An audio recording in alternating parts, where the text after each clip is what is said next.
ধৈর্য এমন একটা শক্তি যা প্রচণ্ড ঝড়ের মাঝেও দাঁড়িয়ে থাকতে শেখায়। আর বিশ্বাস এমন একটা আলো যা অন্ধকার পথেও সামনে এগোনোর সাহস যোগায়। জীবনের প্রতিটা অধ্যায়ে আমাদের কিছু না কিছু শেখায়, সুখ হোক বা দুঃখ, প্রতিটা মুহূর্তই একদিন মূল্যবান হয়ে ওঠে। হ্যালো, আসসালামু আলাইকুম everyone, welcome back to my channel জান্নাত লাইফ স্টোরি। আমি জান্নাত বলছি। তো সবাইকে নতুন আমার আরেকটা ব্লগে স্বাগত জানাচ্ছি। এখানে কিন্তু দেখতেই পাচ্ছেন সকালে একটা ডিম পোস্ট দিয়ে শুরু করলাম। এটা কিন্তু আমার হাজবেন্ডের নাস্তা বানানোর জন্য নিয়েছিলাম। পরে দেখি এখানে একটা ডিমের 2টা কুসুম, তো সেটা আপনাদের সাথে শেয়ার করলাম। বিষয়টা খুব মজার না? আমার হাজবেন্ড যখন এরকম মাঝে সাঝে বাজার থেকে ডিম আনে, তো তখন এরকম 1-2টা ডিমের মধ্যে কিন্তু এরকম একটা ডিমে 2টা কুসুম থাকে। তো অনেক সময় শেয়ার করা হয় না, আজকে শেয়ার করে দিলাম। তারপর এখানে লাল লাল জামরুল দেখতে পাচ্ছেন, এইগুলো কিন্তু ভীষণ মিষ্টি ছিল আর দেখতেও খুব কিউট ছিল, মনে হচ্ছিল আমি সাজিয়ে রাখি। আর এখানে এই যে বিস্কিটটা দেখতে পাচ্ছেন, আমার খেতে খুব ইচ্ছা করছিল, কিন্তু আমি তো এখন বাইরের খাবার খেতে পারবো না, তো একটু কামড় দিয়ে খেলাম আর বাকিটুকু আর খাবো না, এটা রেখে দিয়েছি। পরে এখানে আমার বাচ্চাদের কাছে চিপস নিয়ে আসছিল ওর বাবা, এটাই হচ্ছে তারা নিয়ে একটু কাড়াকাড়ি করছিল, আমি ছবি তুলে রাখলাম। তারপর এখানে হচ্ছে দুপুরের খাবার আমি আপনাদের দেখাচ্ছি। এখানে কিন্তু দেখতে পাচ্ছিলেন আমার আম্মু লাউ শাক রান্না করছিল, আর হচ্ছে এই যে অলরেডি লাউ শাক রান্না হয়ে গিয়েছে, আর ছিল ট্যাংরা মাছ দিয়ে আলু দিয়ে চচ্চড়ি। এটা শুকনো শুকনো করেই করেছিল, কারণ মাছটা চাষের তো ঝোল ঝোল রাখতে বেশি একটা ভালো লাগবে না। তারপর এখানে মুরগির মাংস রান্না হচ্ছিল। আমাদের রান্না হয়তো বা দেখে মনে হচ্ছে যে একটু হালকা বা কালারটা কেমন, তার মূল কারণ হচ্ছে কারণ আমি বেশি মশলাযুক্ত তেল মশলাযুক্ত খাবার খেতে পারবো না। আমার যেহেতু অলরেডি জন্ডিস হয়েছে, আপনারা সবাই জানেন, আগে যারা ভিউয়ার্স আছেন আপনারা জানেন, আর যারা নতুন আমার ভিডিওটা দেখছেন তারা হয়তো বা জানেন না। তো এইখানে আমরা দুপুর টাইমে খাওয়া দাওয়া করার পর এই যে ওর বাবা আইসক্রিম নিয়ে আসছিলো, তারও বিশেষ একটা কারণ আছে, সেটা অবশ্য ভিডিওর মাঝখানে দেখাবো। তো এইখানে আমি এবং আমার ফ্যামিলির সবাই, আমার বাচ্চারা আইসক্রিম খেতে ভীষণ পছন্দ করে। আর এখানে দেখতে পাচ্ছেন ম্যাঙ্গো আর ভ্যানিলা আইসক্রিম 2টা মিক্স আপ করা ছিল, সেটাই নিয়ে আসছিল। আর উপরে টুটি ফুটি ছিল, সেই আইসক্রিমটা আমার বাচ্চারা ভীষণ পছন্দ করে। আর এখানে এক্সট্রা করে আমি একটু ম্যাঙ্গো কেটে নিয়েছিলাম, এইটাই রূপালি আম ছিল, একটু পেকে গিয়েছিল, আর কাটতে যেয়ে একটু হচ্ছে একটু গলে গলে গিয়েছিল। তো আমার হাজব্যান্ড বলছিল আচ্ছা নিয়ে আসো, সমস্যা নেই, যেহেতু আমি আইসক্রিমের সাথে একটু মিশাই খাবো এর জন্য। তো আমি ভালো দেখে একটা আম কাটতে চাইছি, আমার হাজব্যান্ড বলছে না দরকার নাই, এটাই নিয়ে আসো, কারণ আর আম হচ্ছে আমাদের বাসায় লাস্ট পর্যায়ে শেষই হয়ে গিয়েছিল, নতুন আম আনবে এই ভিডিওতে দেখতে পার, তো সেটাও আমি আপনাদের সাথে শেয়ার করব। আর এখানে কিন্তু ভিডিওর মাঝখানের দিকে আমি কিন্তু আপনাদের কাছে একটা রিকোয়েস্ট করছি, প্লিজ যারা আমার ভিডিওটা দেখছেন এই মুহূর্তে একটা লাইক দিয়ে দিই এবং চ্যানেলটা অবশ্যই সাবস্ক্রাইব করতে ভুলবেন না।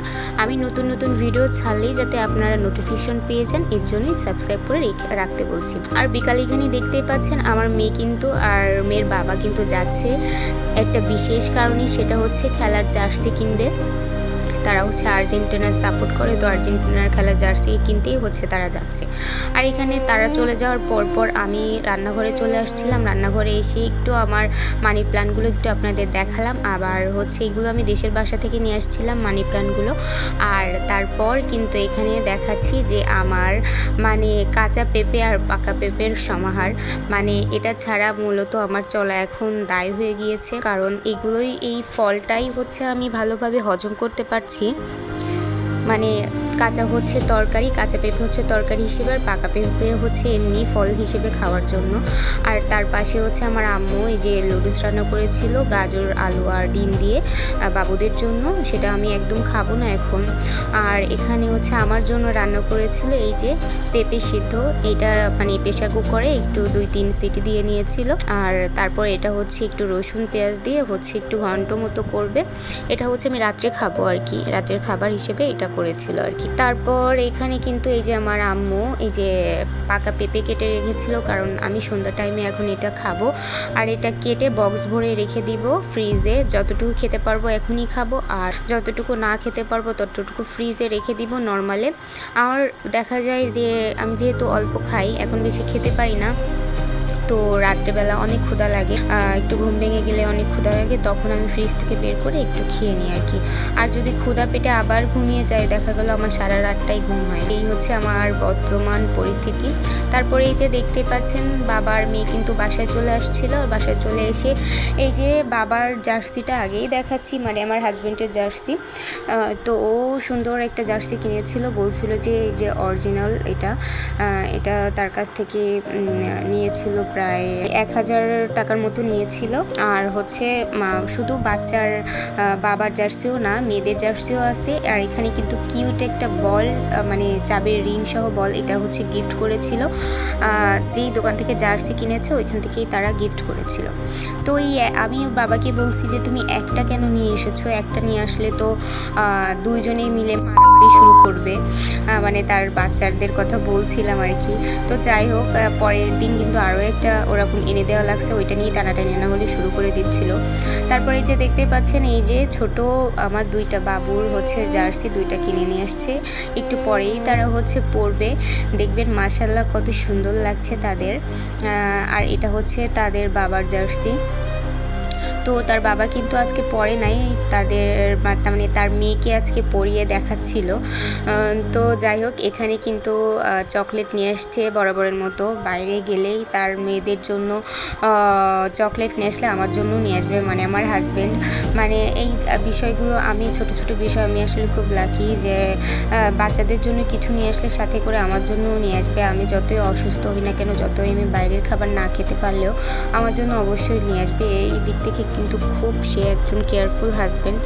তো যাই হোক, মাশাআল্লাহ এখানে দেখতে পাচ্ছেন আমার এই যে ছোট্ট আর্জেন্টিনা কিন্তু চলে আসছে, আর্জেন্টিনার প্লেয়ার চলে আসছে, সে পরে একটু লজ্জা পাচ্ছিল।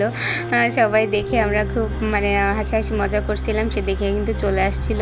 তারপর এখানে কিন্তু এবার দেখবেন যে বড়টা হচ্ছে পরে আসছে জার্সি, বড়টার হচ্ছে পরে আসার পর মানে দেখতে ওকে মাশাআল্লাহ সুন্দর লাগছিল। পরে ও কিন্তু ঘুমিয়েছিল, হ্যাঁ ওইখান থেকে এসে একটু ঘুমাই গেছিল, পরে তোলা হয়েছে। এই যে দেখেন যে ঘুম থেকে উঠে নিয়ে আসছে, চোখ ডলছে। আর পরে হচ্ছে ওর বাবা, আমি ওকে বলছি যে ফাইজা আসো আমি তোমার চুলটা বেঁধে দিই, ওর বাবা বলতেছে না, চুল খোলাই থাকে, একটু মেসি মেসি ভাইব দিচ্ছে। ওর বাবা আবার হাত দিয়ে চুলটা ঠিক করে দিয়েছিল। এখন দেখেন ছোটটার মুখের দিকে একটু তাকান, যে তার মুখটা একটু মলিন হয়ে গিয়েছে, কারণ সে ভাবছে কি যে বাবা হচ্ছে বড় আপুকে এভাবে করে দিল, আমাকে দিল না, আমার চুল নেই, তাই একটু মন খারাপ ছিল। এখন বাবাও তার বাধ্য হয়ে, তারও হচ্ছে চুল না থাকার সত্ত্বেও একটু মাথায় হাত বুলিয়ে দিল। আর তারপর কিন্তু তার মনটা ভীষণ হ্যাপি গিয়েছে। দেখেন কি সুন্দর করে এখন ছবি তুলবে দুইজনে। তো মাশাআল্লাহ আমার দুইটা বাবুই কিন্তু দুইজনকে ভালো বুঝে, বা আমরাও তাকে বুঝি, তারাও আমাকে বুঝে। এইগুলো সব কিছু নিয়ে আল্লাহর কাছে হাজার হাজার শুকরিয়া। তারপর কিন্তু রাত্রের খাবার দাবার শেষ করে আমরা রাত্রেবেলা একটু এই ঠান্ডা ঠান্ডা হচ্ছে বাসায়, আমার যেহেতু প্রচণ্ড পরিমাণে মানে আমি ফালুদা হচ্ছে লাভার, আমার ফালুদা ভীষণ পছন্দ, কিন্তু বাইরের তো এখন যে খাওয়া সম্ভব না। তো আমার হাজব্যান্ড এই আইসক্রিমটা নিয়ে এসেছিলো এই কারণেই যে আমি একটু ফালুদা খেতে চেয়েছি। তো বলতে ঠিক আছে বাসায় বানিয়ে খাও, কারণ বাইরের খাবার তো এখন খাওয়া ঠিক না। তারপরে তার কথা মতো এই যে আমি কিন্তু কোনো খাবার মানে পেঁপে আর বেদানা বাদে আমি আর কোনো ফলটাই আমি হজম করতে পারতেছি না ভালো করে। তো সাবুর মানে ফালুদার ভিতর যা যা দিতে হয় আর কি, সেইগুলো আমি এক্সট্রা কোনো কিছুই, আপেল দিতে হয় বা কলা দিতে হয়, আমি কোনো কিছুই খেতে পারতেছি না বা হজম করতে পারতেছি না, এই জন্য আর দেওয়া হয়নি। তো এখানে দেখতে পাচ্ছেন সাবু দিয়ে দুধ দিয়ে আমি একটু মানে আলাদা করে হচ্ছে রান্না করে নিয়েছিলাম। তার মধ্যে কিন্তু কোনো চিনি অ্যাড করি নাই, শুধু আইসক্রিমের সুগারটাই এখানে যাবে। তো এখানে এই যে একটু আইসক্রিম ভ্যানিলা আর ম্যাঙ্গো দুইটা ফ্লেভারই এখানে নিয়ে নিচ্ছি। আর তারপর কিন্তু আমি এখানে হচ্ছে পরবর্তীতে অ্যাড করব হচ্ছে বেদানা।